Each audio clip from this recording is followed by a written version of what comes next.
ಅದ್ದೂರಿಯಾಗಿ ಜರುಗಿದ ಶ್ರೀ ಮಲ್ಲಿಕಾರ್ಜುನ ರಥೋತ್ಸವ. ಉತ್ತರ ಕರ್ನಾಟಕದ ಪಲ್ಲಕ್ಕಿ ಜಾತ್ರೆ ಶ್ರೀ ಮಲ್ಲಿಕಾರ್ಜುನ ಜಾತ್ರೆ. ಬಾಗಲಕೋಟೆ ಜಿಲ್ಲೆಯ ರಬಕವಿ-ಬನಹಟ್ಟಿ ತಾಲೂಕಿನ ರಬಕವಿ ಶ್ರೀ ಮಲ್ಲಿಕಾರ್ಜುನ ದೇವರ ಮಹಾರಥೋತ್ಸವ ಅದ್ದೂರಿಯಾಗಿ ಜರುಗಿತು.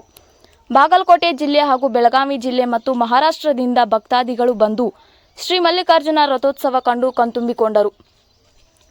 ದೂರ ದೂರದ ಊರಿನಿಂದ ವಿವಿಧ ದೇವರ ಪಲ್ಲಕ್ಕಿ ತಂದು ಕೃಷ್ಣಾ ನದಿಗೆ ಹೋಗಿ ಮಡಿ ಸ್ನಾನ ಮಾಡಿ ಶ್ರೀ ಮಲ್ಲಿಕಾರ್ಜುನ ದೇವರ ರಥೋತ್ಸವದಲ್ಲಿ ಪಾಲ್ಗೊಂಡವು.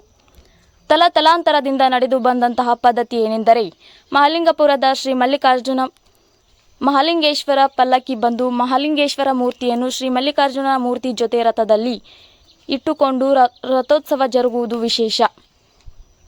ಸಾವಿರಾರು ಭಕ್ತಾದಿಗಳು ಬಂದು ಶ್ರೀ ಮಲ್ಲಿಕಾರ್ಜುನ ರಥೋತ್ಸವ ನೋಡಿ ದೇವರ ಕೃಪೆಗೆ ಪಾತ್ರರಾದರು. ಇದೇ ಸಂದರ್ಭದಲ್ಲಿ ಯಾರಿಗೂ ಯಾವುದೇ ರೀತಿಯ ಗದ್ದಲ ಗಲಾಟೆ, ವಿವಿಧ ರೀತಿಯ ತೊಂದರೆ ಆಗದಂತೆ ಪೊಲೀಸ್ ಸಿಬ್ಬಂದಿಗಳು ಅಚ್ಚುಕಟ್ಟಾಗಿ ಕಾರ್ಯನಿರ್ವಹಿಸಿದರು. ವರದಿ ಶಾನೂರ್ ಗೋಲ್ಬಾಮಿ, ಸಂಪಾದಕರು ದಿಲೀಪ್ ದಾಶ. ಮುಂದಿನ ಸುದ್ದಿಯೊಂದಿಗೆ ಮತ್ತೆ ಭೇಟಿಯಾಗೋಣ. ನಮಸ್ಕಾರ ವೀಕ್ಷಕರೇ.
Gaya,